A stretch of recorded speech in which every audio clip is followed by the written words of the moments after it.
नमस्कार मित्रांनो, व्हिडिओ बनवण्याचा मुद्दा असा. बरेच जण म्हणतात की दादा 1000 मध्ये 5 शर्ट भेटतायत, तुमच्याकडे काय भेटत नाही. 350 शर्ट द्या, 300 रुपये शर्ट द्या. मित्रांनो, मार्केटला सिलाईचा रेट 350 रुपये चालू आहे.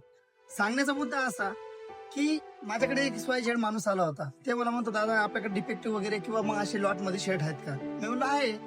बरंच काही स्टॉक असा डेड पडलेला आहे. जर साधारणतः 6 महिन्यापूर्वीचा आहे, आपण ते स्टॉक ठेवत नाही, तर आपण डेड मध्ये टाकून देतो. तर तो बोलतो मला 100च्या भावाने द्या. मी त्याला एक प्रश्न विचारतो, या मालाच करतो काय? तर माझ्याकडे काही जे 1000ला 5 विकतात शर्ट, ते कस्टमर माझ्याकडे येतात आणि माझ्याकडे हे माल घेऊन जातात. आणि ते 1000 मध्ये 5 येतात, म्हणजे 100 रुपयाने ते शर्ट घेणार आणि 200च्या भावाने विकणार.